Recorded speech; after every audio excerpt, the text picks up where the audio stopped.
시댁에서 쫓겨난 오기. 옛날 어느 마을에 가난한 농부가 살았습니다. 이 농부의 집에 아주 예쁜 딸이 하나 있었지요. 오기라는 이름의 딸은 16이 되던 해 근처에 사는 아내가 있는 남자의 집에 첩으로 가게 되었지요. 양반 집안이었던 시댁은 3대 독자였습니다. 하지만 3대 독자가 장가를 간 지 10년이 다 되도록 아들 소식이 없자 쌀 몇 섬에 오기를 후처로 데려온 것이지요. 시댁에서는 이제 갓 시집 온 오기에게 거는 기대가 남달랐습니다. 시집 오자마자 아들 타령이었지요. 그래서 마치 친딸을 대하듯 애지중지하였습니다. 하지만 몇 달째 소식이 없자 점점 태도가 달라지더니 해를 넘기자 아예 사람 취급을 하지 않았습니다. 그리고 몇 년 뒤 오기는 시댁에서 내쫓겼지요. 쌀 몇 섬 준 것도 아까운데 밥만 축낸다는 것이었습니다. 시댁에서 쫓겨난 오기는 하는 수 없이 친정으로 들어갔지요. 한눈에 사정을 파악한 오기의 부모는 딸에게 아무것도 묻지 않았습니다. 오기 역시 부모님께 달리 말을 하지 않았지요. 마을 사람들만이 이러쿵 저러쿵 입방아를 찧었습니다. 몇 달째 말없이 먼 산만 바라보던 오기가 달라진 것은 화병으로 아버지가 돌아가신 후였지요. 하나뿐인 딸을 쌀 몇 섬에 후처로 보낸 것도 부끄럽고 안타까운 일이었는데 아들을 낳지 못한다고 쫓겨나자 스스로에 대한 분을 참지 못하여 화병이 났고 급기야 숨을 거두고 만 것입니다. 아버지 장례를 치르고 난 다음 날부터 오기는 마을 앞 개울가에서 길쭉한 돌을 가져다 마치 아이 돌보듯 하였지요. 그 돌은 얼핏 보기에도 갓 태어난 아이만 하였습니다.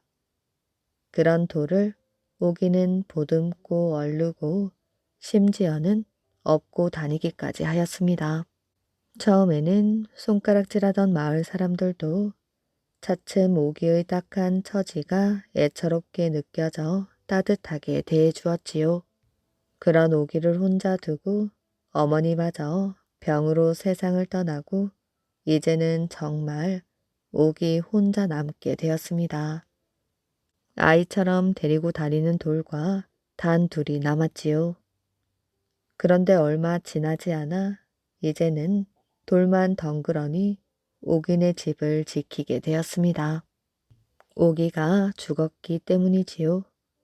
그런데 오기가 언제 어떻게 죽었는지는 명확하지 않았습니다.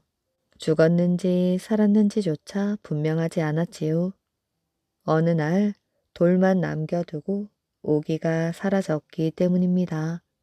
사람들은 오기가 스스로 목숨을 끊었다고도 하고 어떤 나그네가 오기를 데리고 멀리 떠났다고도 하였지요. 그러나 어느 것이 사실인지 아무도 알 수 없었습니다. 그런데 오기 가족이 모두 세상을 떠난 후 마을에 흉흉한 소문이 나돌기 시작하였지요. 오기를 닮은 귀신을 봤다더니 오기 부모가 나타났다느니 심지어 어린아이 울음소리가 들렸다는 이야기도 돌았습니다. 오기의 혼이 구천을 맴돌고 있기 때문에 그렇다고 생각한 마을 사람들은 미륵당을 만들어 오기가 아이처럼 돌보던 돌을 세우고 그 옆에 오기를 닮은 미륵을 만들어 세웠지요. 죽어서도 아이를 돌보라는 뜻이었습니다. 미륵당에 미륵을 안치한 후 흉흉하던 소문은 금세 사라져 버렸지요.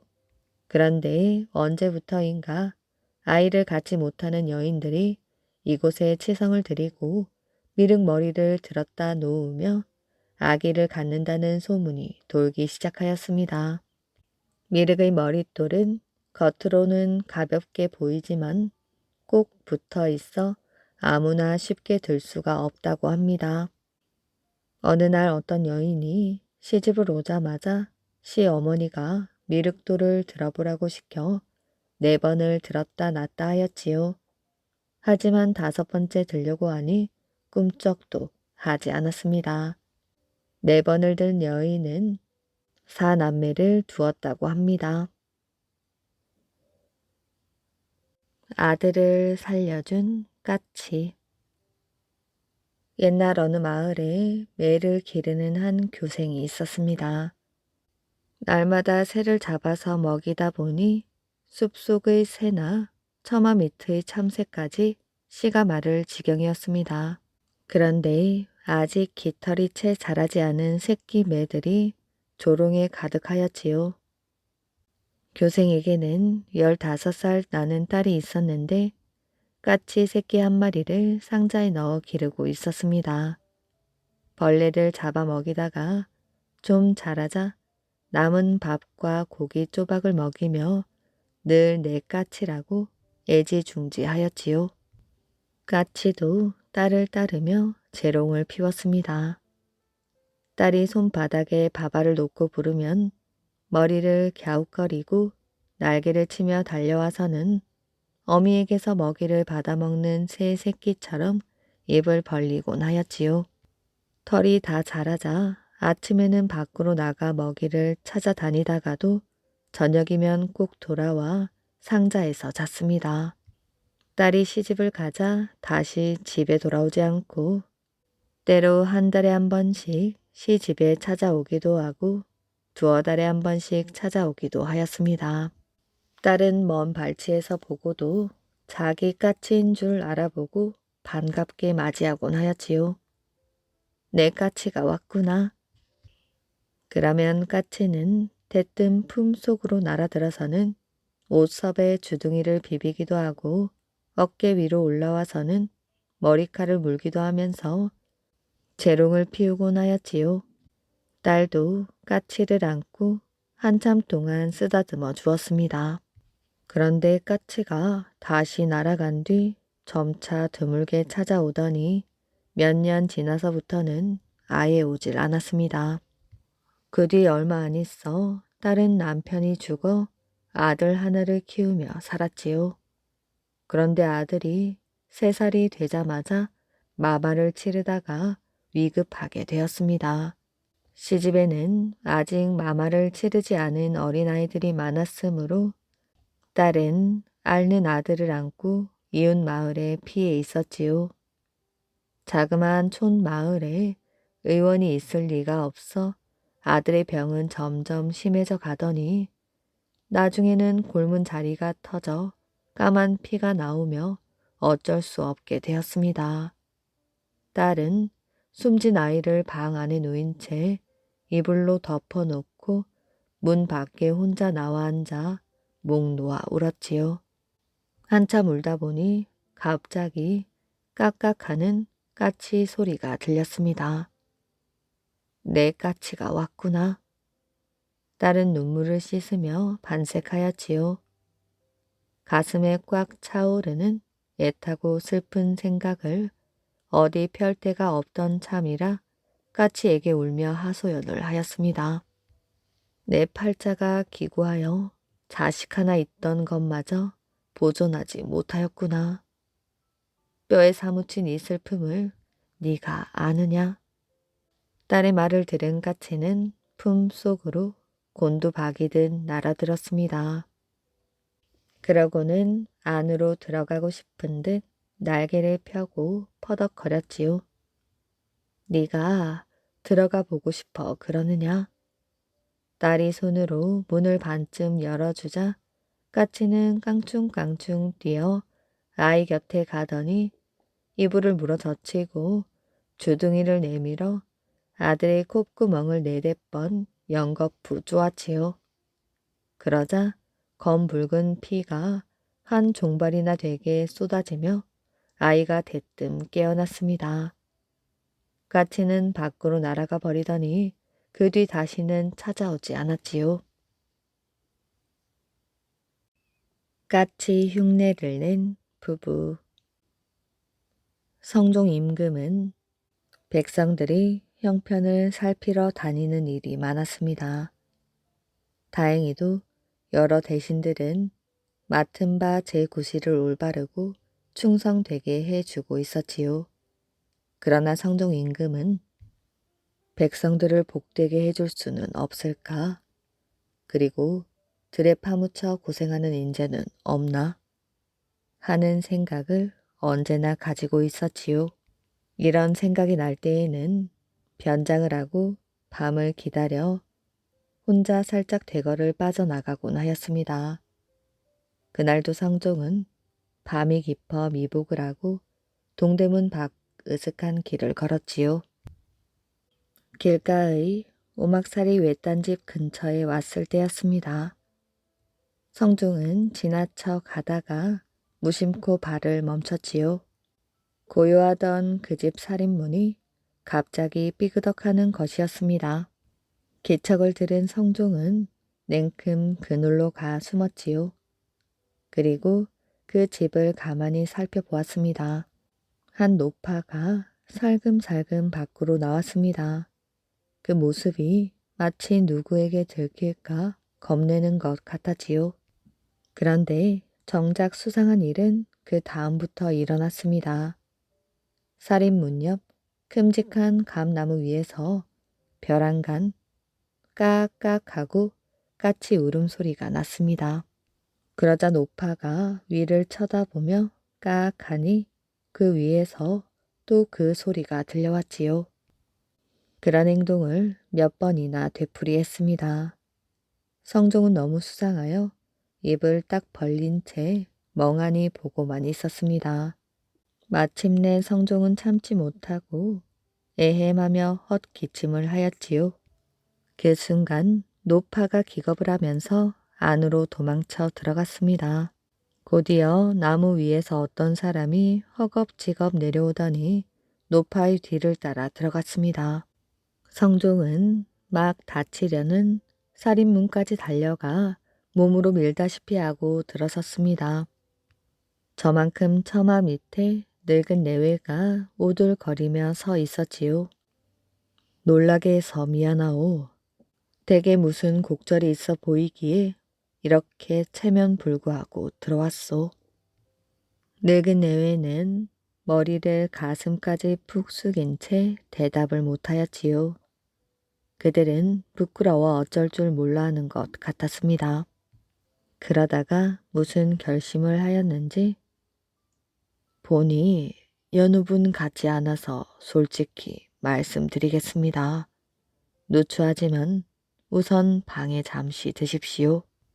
성종은 주인을 따라 윗방에 들어갔습니다.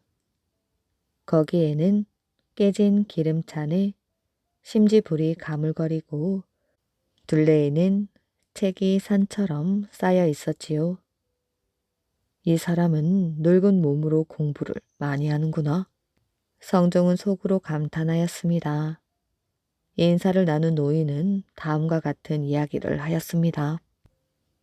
저는 원래 가난한 선비로 어려서부터 과거의 뜻을 두고 열심히 공부해 왔습니다. 그러나 운이 없는지 나이 50이 넘도록 번번이 낙방만 거듭해 왔지요. 그러다 어느 해 지나가던 중이 문 앞 나무에 까치집이 생기면 틀림없이 과거에 합격할 것이오. 라는 이야기를 했습니다. 그래서 일부러 감나무를 한 그루 심어 놓고 또 그것을 키워가며 까치가 와주기를 고대하였지요. 그런데 나무를 심은 지 10년이 훨씬 지났어도 까치집은커녕 한 번 날아와 앉지도 않았습니다. 내일 모레면 또 과거가 있는데 기다리는 까치는 여전히 오지 않았지요. 그래서 생각도 못하여 늙은 내외가 이렇게까지 흉내를 내고 있었습니다. 늙은 선비는 눈물마저 글썽이며 얼굴을 푹 숙였지요. 상대가 성종 임금인 줄 몰랐기에 망정이지 만약 알았더라면 아마도 말을 하지 못했을 것입니다. 깊은 생각에 잠겼던 성종은 참 딱한 사정이구려. 그런 줄 모르고 나로 인하여 공연한 회방을 당했으니 내가 오히려 미안하오. 하고 위로하였지요. 염려 마시오. 나는 지나가는 나그네이지만 아무한테도 말하지 않으리다. 하고 안심시켜 놓은 후 일어섰습니다. 늙은 선비는 돌아가는 사람에게 인사를 할 경황도 없어 멍하니 앉아 있었지요. 그리고 며칠 후 과거 시험은 열렸습니다. 글제가 나붙었지요. 그것은 다름 아닌 까치였습니다. 쉬운 듯 하지만 어떻게 다루어야 할지 모르는 제목이었지요. 이와 같은 일은 처음 있는 일이었습니다. 선비들은 모두 어리둥절하였지요. 어디서부터 붓을 대야 오를지 엄두가 나지 않았던 것입니다. 그러나 숱한 선비들 가운데 오직 한 사람만은 그 뜻을 얼핏 알 수 있었지요. 그 사람은 눈에 눈물이 가득 고여 아무래도 엊그제 그분이 성종 임금이신가 보다. 그렇다면 이보다 또 황공한 일이 어디 있겠는가? 하고 잠시 동안 엎드린 자리에서 일어나지 못했습니다. 그날 밤 까치 흉내를 내다가 성종에게 발견된 늙은 선비는 감격이 컸던 만큼 그리 저절로 나올 수밖에 없었지요. 다른 선비들이 미처 생각도 다듬지 못하는 동안 단숨에 써낸 글을 또 제일 먼저 바치게 되었습니다. 이 글이 시험관에 의하여 합격되었다는 보고를 받은 성종은 그는 과연 까츠의 영험을 어떻게 생각할까 하고 혼잣말을 하며 빙그레 웃었다고 합니다. 이야기 갑 옛날 어느 마을에 한 사람이 살았는데 도무지 바깥에 나다닐 줄을 몰랐습니다. 매일 집 안에서만 틀어박혀 살았지요. 매일 방 구석에 틀어박혀 있으니 세상이 어떻게 돌아가는지 몰랐습니다. 보다 못한 아내가 말하였지요. 여보, 그러지 말고 동네 사랑방이라도 한번 가보셔요. 가서 딴 사람들과 이야기도 하고 듣고 그렇게 좀 해보. 그래서 그날 저녁에 동네 사랑방에 갔습니다. 동네 사람들이 여럿 모여서 이야기도 하고 노는데 거기 문을 벌떡 열고 들어갔지요. 사람들이 보니 낯이 가물가물한 사람이 왔습니다. 자네 어쩐 일인가? 오늘은 놀러 나왔네. 그런데 그중 못된 사람이 있었지요. 저 아무것도 모르는 어수룩한 사람을 한번 골려줘야겠다 이렇게 작정을 하였습니다. 그나저나 자네 오늘 큰 실수를 했네. 그게 무슨 말인가? 자네가 오기 전에 우리가 아주 참 중한 이야기를 하고 있던 참일세. 그런데 자네가 문을 벌떡 열고 들어오는 바람에 이야기가 끊어졌네. 자네가 이야기 어리를 뚝 분질러 놨으니 그 값을 물어줘야겠네. 이야기 값이라니 그런 값도 있는가? 있다마다 어서 물어내게. 세상 물정을 모르니 그런 게 있다면 있는 줄 알지 딴 생각을 못하였습니다. 그래? 그 이야기 허리값이라는 게 얼만가? 그게 워낙 중한 이야기라 아주 비싸다네. 100냥이지? 지금 돈이 한 푼도 없는데 어떡하나? 그럼 내일 가져오게. 이 사람이 그만 풀이 잔뜩 죽어서 집에 돌아왔습니다. 돌아와서 이불을 뒤집어 쓰고는 들어 누워 버렸지요. 아내가 그걸 보고 물었습니다. 아니, 당신 왜 그러세요? 난 이제 망했소. 무슨 일인지 말이나 해보셔요. 당신 말을 듣고 동네 사랑방에 나갔다가 남의 이야기 허리를 분질러 놓는 바람에 돈 100냥을 물어주게 되었소. 마침 그 집에 나이 8살 먹은 딸이 하나 있었습니다. 그 딸이 이야기를 듣더니 코 웃음을 쳤지요. 에이, 아버지, 그런 일이라면 저에게 맡기세요. 네가 무슨 수로 그런 일을 맡는다니? 다 수가 있습니다. 다음날 딸이 혼자 동네 사랑방에 갔습니다. 가보니 못된 사람들이 이제 어쩌나 보자 하고 기다리고 있었지요. 네 아버지가 안 오고 왜 네가 오는 것이야? 아버지는 산에 칡뿌리를 캐러 가셨어요. 칡뿌리는 왜?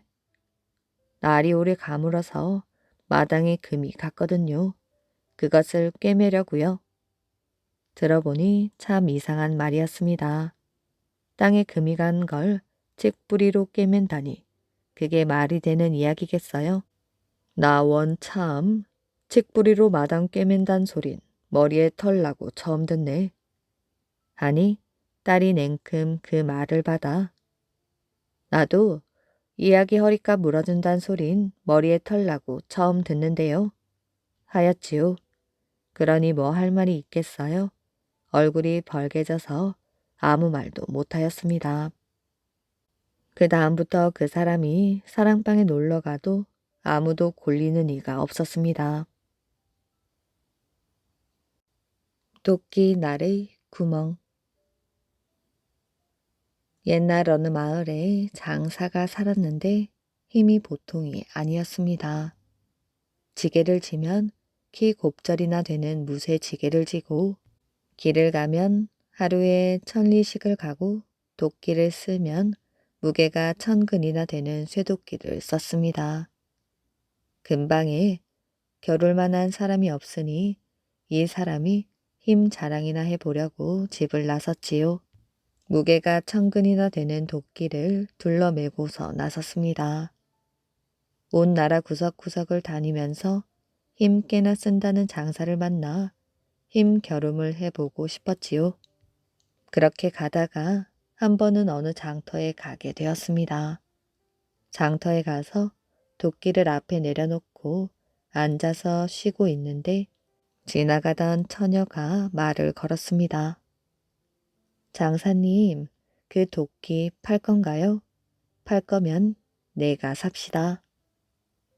척 보기에도 몸집이 조그맣고 호리호리하여 한 번 불면 날아갈 것 같이 생긴 처녀가 그런 말을 하니 참 우스웠지요. 자기 도끼로 말하자면 무게가 1000근이나 나가서 자기처럼 힘센 장사가 아니면 들어 올릴 수도 없을 텐데 말이지요. 그래서 콧방귀를 한번 뀌고 나서 그런 소리 마시오. 이 도끼는 아무나 쓸 수 있는 게 아니오. 그랬더니 이 처녀가 그냥 물러가는 게 아니라 그 앞에 턱 버티고 앉았습니다. 그러더니 도끼 날을 손으로 한번 쓱 쥐었다가 놓으면서 겉 보기에는 쓸만해 배더니 아무래도 좀 무르군 하였지요. 그 말을 듣고 이 장사가 그만 화가 났습니다. 무게가 자그마치 1000근이나 되는 쇠도끼를 보고 무르다니요. 그래서 막 따지려고 하는데 아무래도 도끼가 좀 이상하였습니다. 가만히 살펴보았더니 도끼날 두툼한 곳이 무엇을 맞은 것처럼 움푹 들어가 있었지요. 조금 아까 처녀가 손으로 한번 쓱 쥐었다 놓을 때 패인 자국이었습니다. 입을 딱 벌리고 어안이 벙벙해서 앉아 있었는데 지나가던 초립동이가 말을 걸었습니다. 장사님, 그 도끼 팔 건가요? 팔 거라면 내가 삽시다. 아무리 보아도 나이 여남은 살이나 될까 말까한 조그만 아이가 그런 말을 하니 참 기가 막혔지요. 힘센 어른도 못 드는 도끼를 제가 사겠다니 말이에요.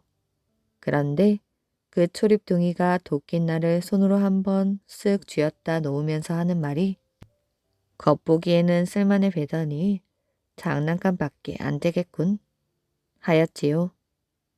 이번에는 도끼날의 구멍이 뻥 뚫렸지 뭐예요. 아까 처녀가 만져서 움푹 들어간 곳을 초립둥이가 또 만지니 그만 구멍이 나버리는 것입니다.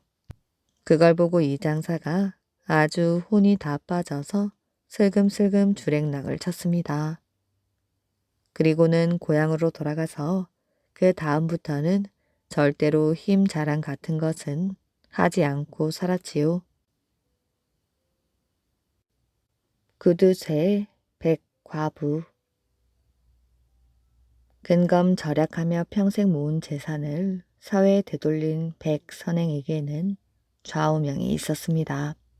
그것은 먹기 싫은 것 먹고 입기 싫은 옷 입고 하기 싫은 일 하고 였습니다. 이 세 가지 훈계를 아이들이 동요처럼 부르다가 평안도 지방에 널리 퍼졌지요. 백선행은 부자가 되었다고 해서 생활 습관을 바꾸지 않았습니다. 여전히 근검절약하는 생활을 하였지요. 집에 손님이 오시면 냉면을 대접하였습니다. 그런데 다 먹지 않고 남기는 사람이 있으면 꼭 한마디씩 하였지요. 아깝게 왜 남기십니까? 귀한 음식인데. 그리고 손님이 지켜보는 가운데 그 냉면 그릇을 깨끗이 비웠습니다. 백선행은 입 버릇처럼 말하였지요. 음식은 사람이 아니라 하늘이 주신 것이다. 감사하며 먹어야지.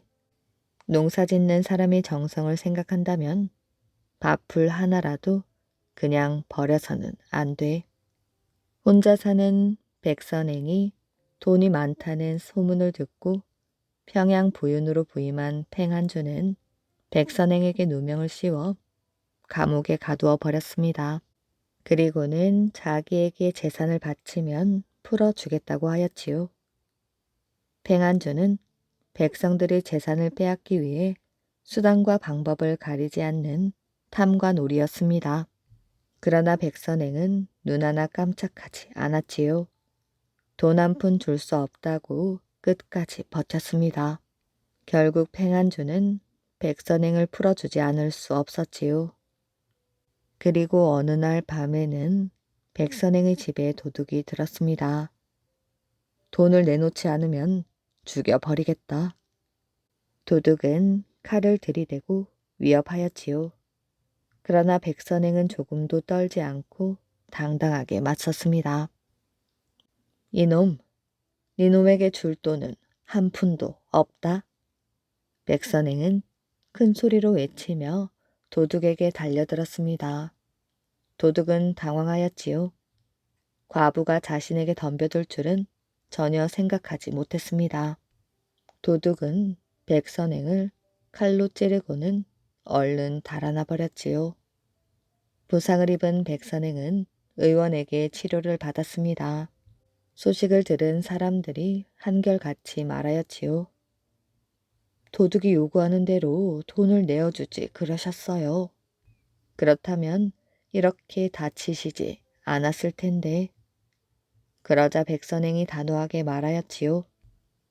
가난하고 불쌍한 사람들에게도 다 못 나누어주는 돈이에요. 그런데 한밤중 칼을 들고 들어온 도둑에게 돈을 내어줘요. 어림없지요.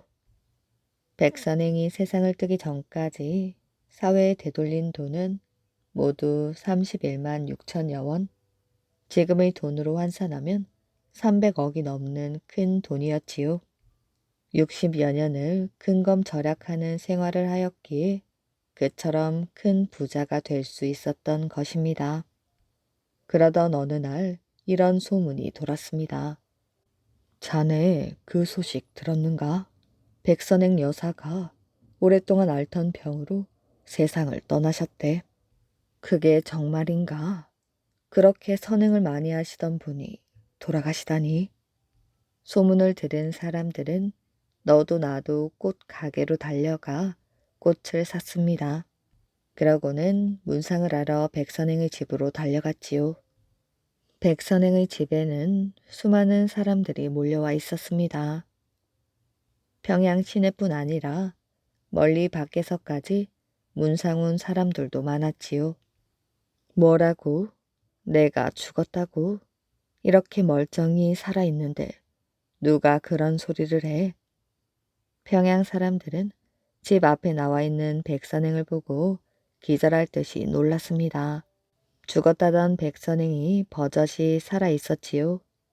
나중에 알고 보니 백선행의 집 근처에 살던 박과부라는 사람이 죽었는데 그것이 잘못 전해졌던 것입니다. 그 뒤 백선행은 평양 광성소학교에 1만 4천여 평, 평양 수년여학교에 2만 6천여 평의 땅을 내놓았습니다. 평양 사람들은 이 소식을 듣고 깜짝 놀랐지요. 평생 고생하여 모은 돈을 전부 그렇게 썼다고. 앞으로는 백과부라고 부르면 안 되겠네. 평양 사람들은 백선행을 가슴 깊이 존경하게 되었습니다. 그래서 백선행을 백과부라고 부르는 사람은 하나도 없었지요. 그 대신 그의 착한 행실 때문에 백선행이라는 이름이 정식 이름이 되었습니다. 백선행이 세상을 떠나자 9일장의 장례를 치르기로 하였습니다. 조문객이 끊임없이 몰려들었고 장례식 날에는 1만여 명의 평양 시민이 상여를 따라 장지로 향했습니다. 10만여 명의 평양 시민이 길가에 늘어서 고인을 배웅했다고 합니다. 저승에 간 이서방.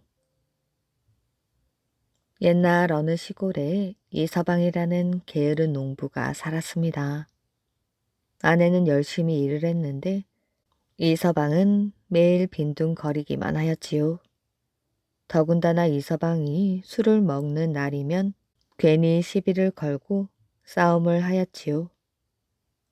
저런 못된 사람 같으니 똥이 무서워 피하겠나? 더러워서 피하지. 마을 사람들도 손가락질하며 이서방을 피해 다녔습니다. 세월은 흐르고 흘러 어느덧 이서방도 50살이 넘게 되었지요. 나이가 들고 보니 친구도 없고 재미있는 일도 없었습니다. 기운도 없어서 전처럼 돌아다니지도 못하였지요. 좋은 시절을 헛되게 보냈구나. 착한 일 하나 하지 않고 말이야. 지금이라도 다시 태어난다면 나 때문에 고생한 사람들에게 잘 할 텐데. 이서방은 지난 날을 후회하며 눈시울을 적셨습니다. 마을 사람들은 이서방이 달라진 것을 몰랐습니다. 여전히 이서방을 미워하고 피하기만 하였지요. 이서방은 사람들을 일일이 찾아다니며 잘못을 빌었습니다. 이서방이 무슨 트집을 잡으려고 저러지? 그러게 말이야. 처음엔 사람들도 믿지 않았지요. 그러나 시간이 지날수록 이서방의 진심을 알게 되었습니다. 하루는 이서방이 덜컥 병이 나고 말았지요. 이제 죽을 때가 되었구나. 좀 더 산다면 좋은 일을 할 텐데. 이서방은 자신의 신세가 불쌍했습니다. 동네 어른들 죄만 짓고 갑니다. 저승에 가서 잘못을 씻도록 노력하겠습니다. 이서방은 아내를 보았지요. 여보, 그동안 고생만 시키고 이제는 혼자 남겨두고 가는구려. 이서방은 숨을 거두었지요. 저승에 간 이서방은 큰 길을 걷고 있었습니다. 저 멀리 성이 보였지요. 처음 가는 길이었지만 쭉 뻗은 길이라 힘들지 않았습니다.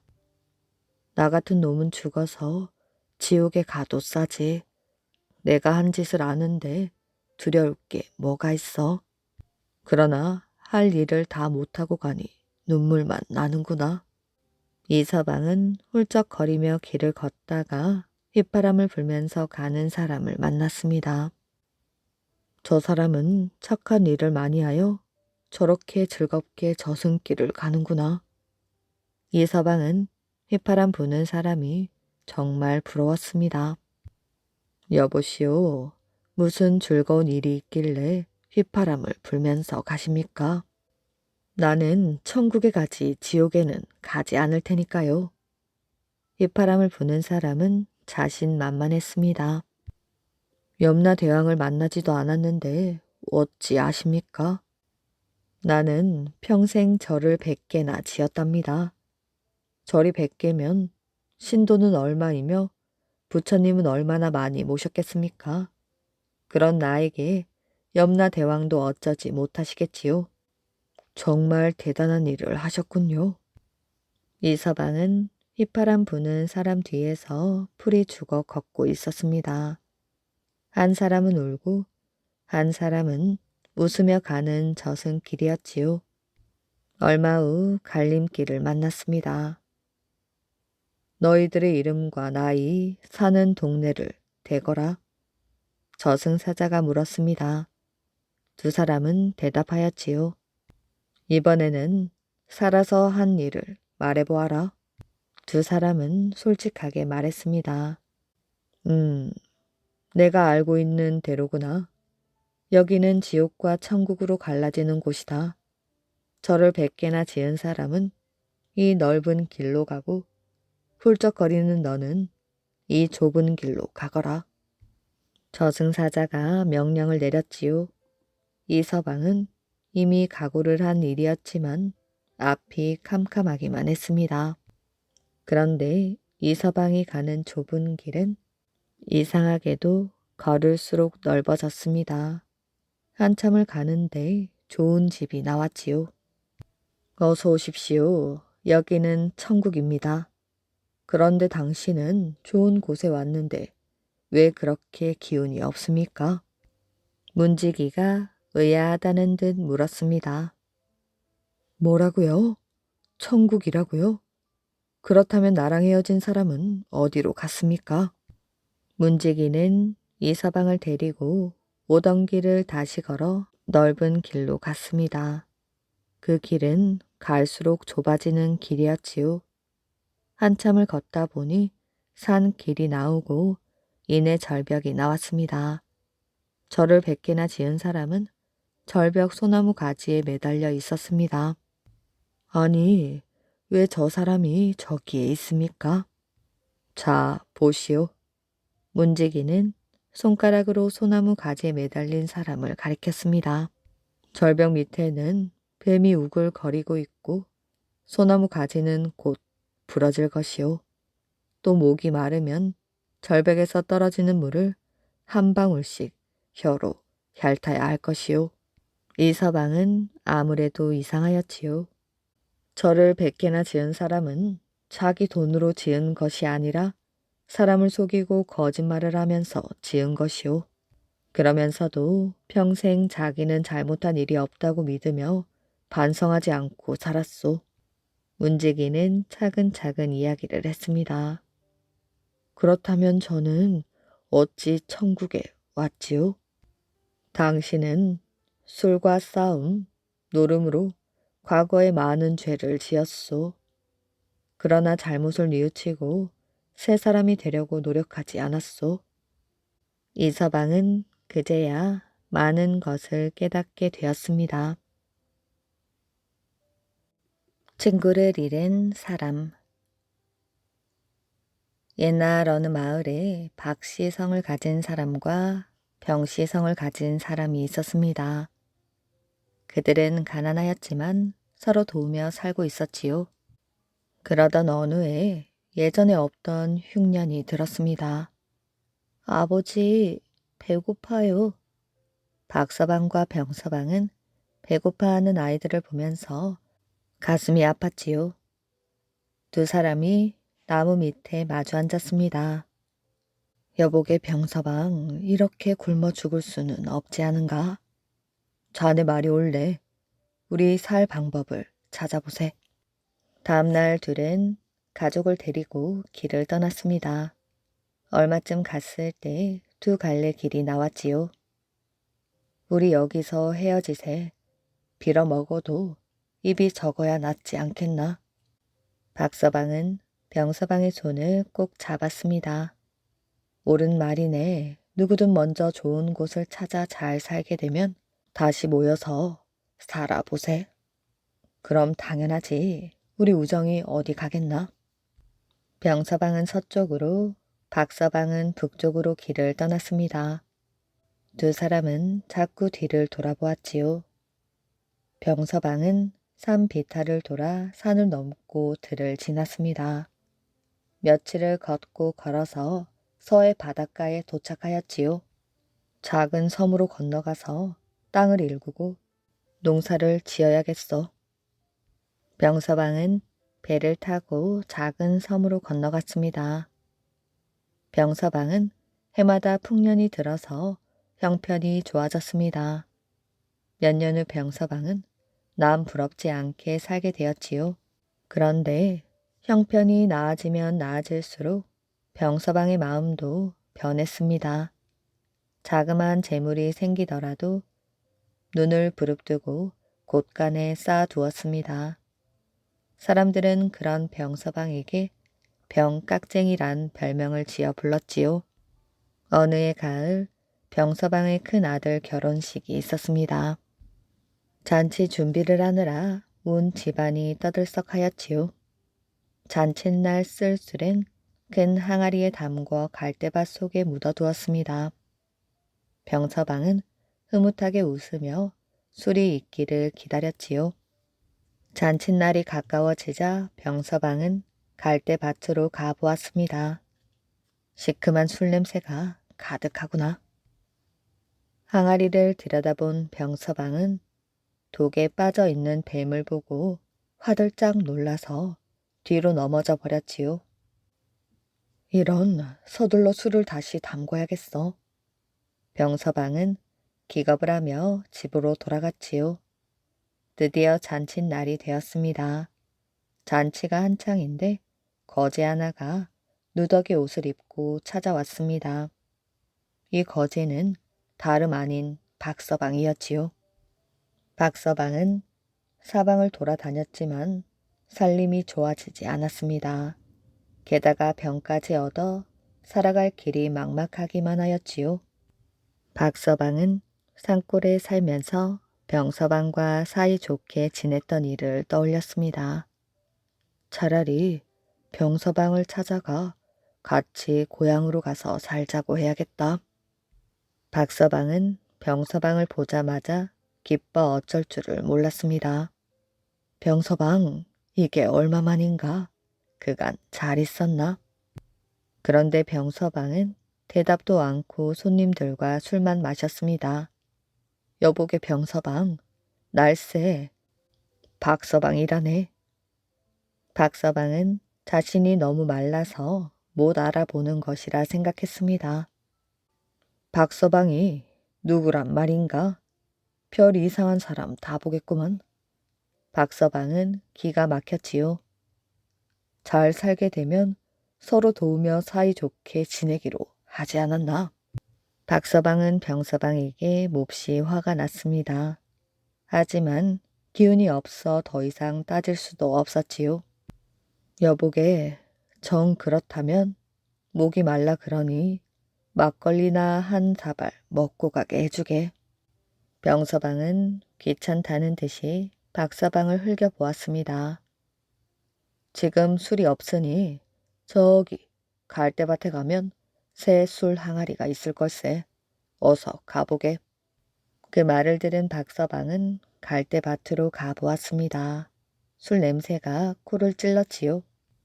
그래도 나에게 새 술을 이렇게 넉넉하게 주다니. 기분이 좋아진 박서방은 술 항아리를 열어보았습니다. 아이고, 이게 뭐야? 박서방은 술 항아리에 빠진 뱀을 보고 눈을 번쩍 떴습니다. 화가 난 박서방은 병서방을 찾아갔지요. 이런 못된 사람이 있나?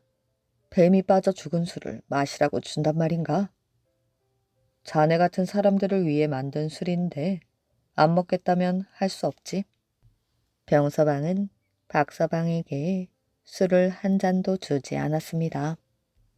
박서방은 병서방의 집을 나와 갈대밭을 지나게 되었지요. 마침 갈대밭에 술 항아리가 눈에 띄었습니다. 에라, 모르겠다. 박서방은 술 항아리를 열고 술을 벌컥벌컥 마셨습니다. 술에 취한 박서방은 그 자리에 쓰러지고 말았지요. 다음날 병서방은 갈대밭에 술이 어떻게 되었나 슬그머니 가보았습니다. 아니, 이 사람이 갈대밭에서 박서방이 코를 드르렁 골며 잠을 자고 있었지요. 박서방에게 가까이 다가간 병서방은 더욱 깜짝 놀랐습니다. 바짝 마르고 금방이라도 죽을 것 같았던 박서방이 하룻밤 사이에 달라져 있었지요. 얼굴 색도 좋아지고 살도 쪄서 아팠던 사람 같지 않았습니다.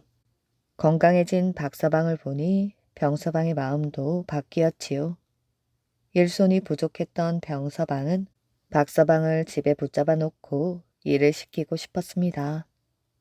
박서방, 어서 일어나 보게. 얼마 후 박서방은 기지개를 켜며 눈을 번쩍 떴습니다. 여보게, 어제는 내가 정말 미안했네. 우리 집에 가서 푹 쉬고 가게.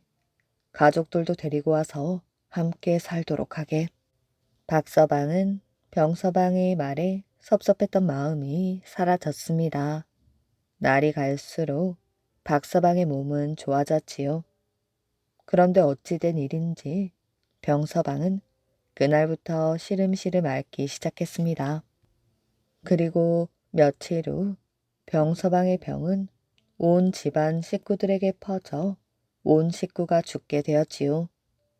친구를 잃은 박서방은 너무나 슬펐습니다. 재산이 많으면 무슨 소용이 있단 말인가. 못 살았지만 고향에서 오순도순 살았던 때가 좋았지. 그때가 정말 그립구나. 고양이 조문을 간 쥐들.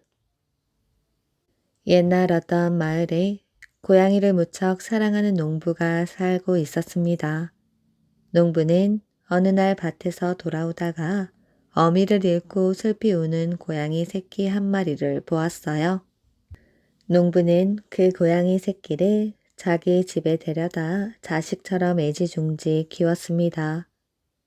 아침 저녁으로 접시에 밥과 반찬을 따로 떠서 상 옆에 놓아두기도 하고 밤이면 따뜻한 아랫목에 재워주었지요.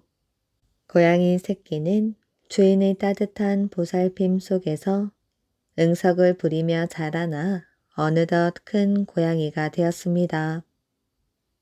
귀가 들려있고 눈알이 동그란 고양이는 쥐 잡기도 잘하고 아주 영리하였지요.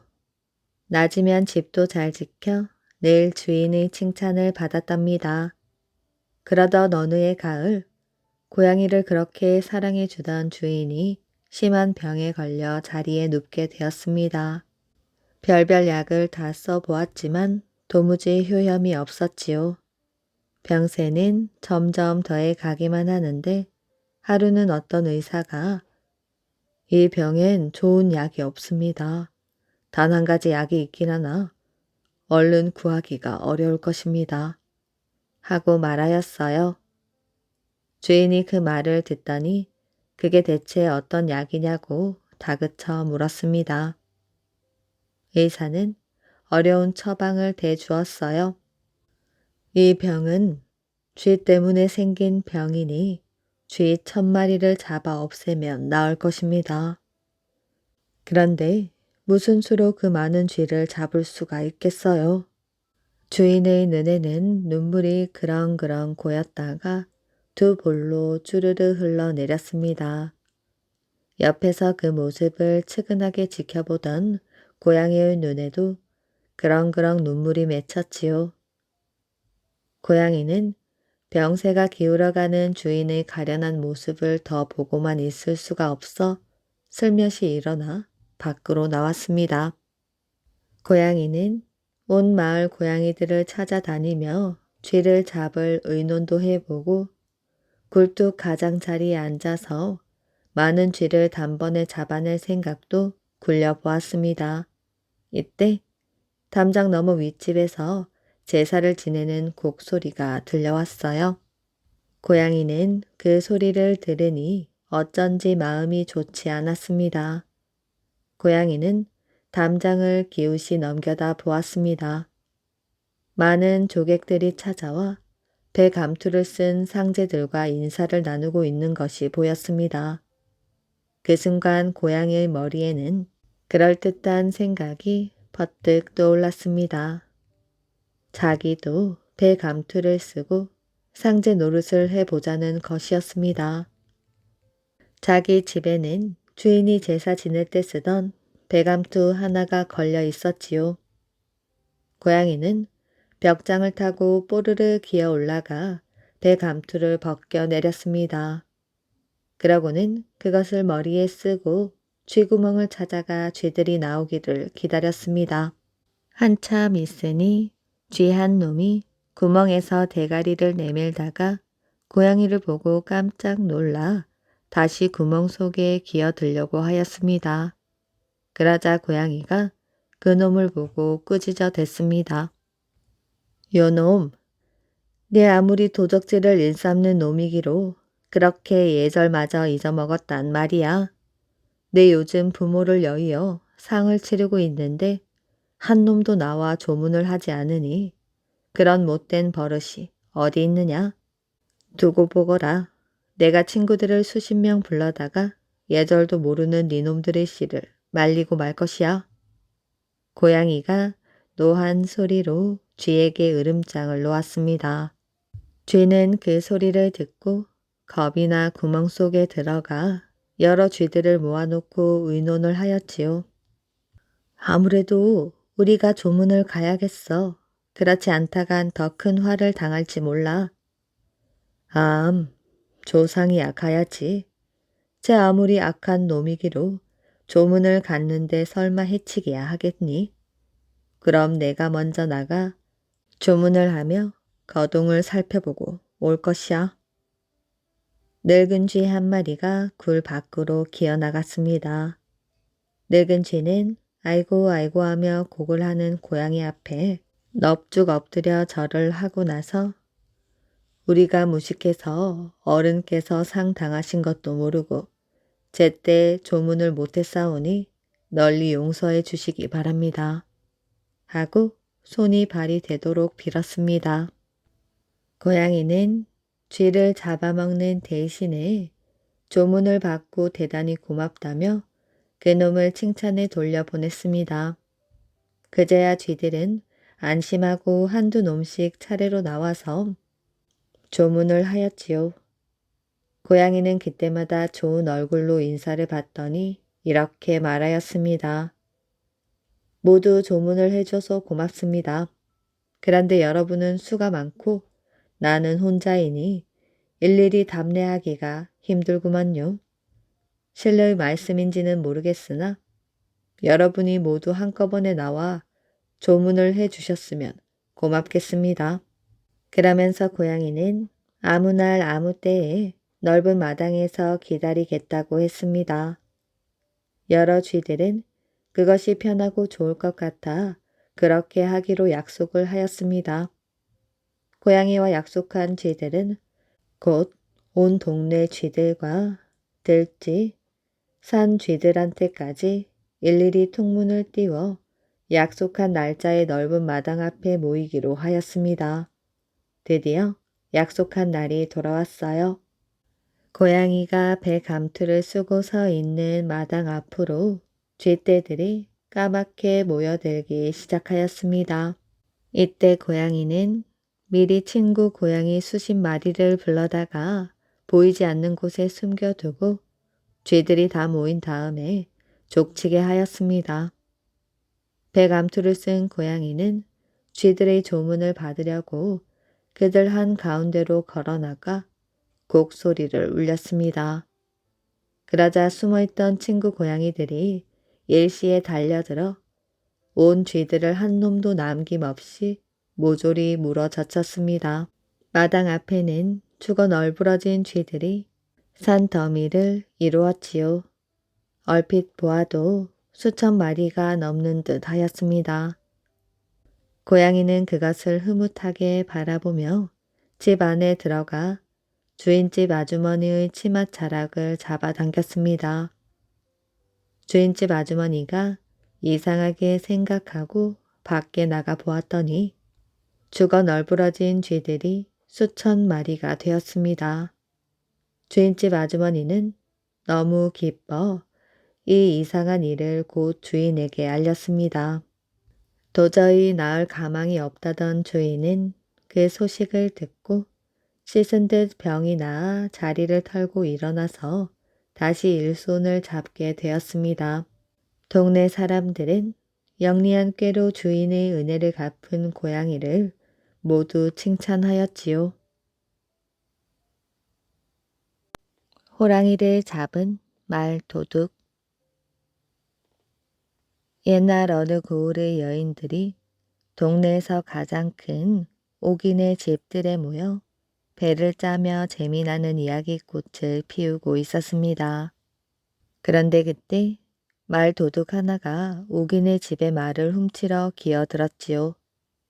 또 때를 같이하여 고을 뒷산에서 사는 황소만한 호랑이도 먹이를 찾아 마을로 어슬렁어슬렁 내려와 이 집 주위에서 어물거리고 있었습니다. 마을 도둑과 호랑이는 빨리 여인들이 흩어지기를 바랐으나 그들은 밝은 달과 함께 밤을 새우려는 듯 일손을 멈출 줄 몰랐지요. 이렇게 되자 말 도둑은 등이 달았고 호랑이는 군침을 삼키면서 안절부절 못하였습니다. 그때 개었던 하늘이 갑자기 흐려지더니 큰 소리가 났습니다. 소나기가 올 것 같아요. 어서 돌아들 갑시다. 여인들은 흩어져 가기 시작하였습니다. 이것을 본 호랑이는 아니 이상한데 내가 와도 꼼짝을 안 하더니 소낙비가 온다니 다 도망치는구나. 아마도 소낙비란 놈이 나보다 더 무서운 게 틀림없어. 하고 중얼거리며 마구간에 들어가 숨어 있었습니다. 호랑이는 소낙비가 무서워 말 모양으로 쭈그리고 엎드려 있었지요. 이때 마구간으로 말도둑이 살금살금 기어들어와 손 더듬으로 살찐 말을 고르기 시작하였습니다. 그런데 고른다고 고른 것이 그만 호랑이였지요. 말도둑은 호랑이 등에 올라타자 냅다 몰아댔습니다. 아이쿠, 소낙비란 놈이 벌써 내 등에 엎였구나. 이제 영락없이 죽었구나. 호랑이는 마구간 문을 걷어차고 냅다 뛰기 시작하였지요. 그러자 도둑놈은 도둑놈대로 이놈의 말 잘도 뛰는구나. 오늘 밤은 운수가 좋은걸. 하며 호랑이의 배를 힘껏 걷어찼습니다. 뜻밖의 봉변에 호랑이는 기겁을 하며 한 길 더 높이 뛰었지요. 호랑이는 어떻게 해서라도 소낙비를 떨어뜨려 보려고 더 빨리 뛰었습니다. 한편 말 도둑은 호랑이의 목덜미를 더 힘껏 틀어쥐고 몇 년을 말 도둑으로 살아도 이런 욕만은 처음인걸. 이제야 팔자를 고치나 보다 하며 호랑이 목을 바싹 끌어안았습니다. 그러자 호랑이는 이젠 마지막이구나 하며 펄펄 뛰다가 그만 천길 벼랑에 굴러 떨어지고 말았습니다. 이렇게 되어 말을 탐내 기어들었던 도둑과 호랑이는 아무도 모르게 자취를 감추어 버렸지요. 오늘의 이야기는 여기까지입니다. 이야기 재미있게 잘 들으셨나요? 오늘도 편안한 밤 되시길 바랍니다.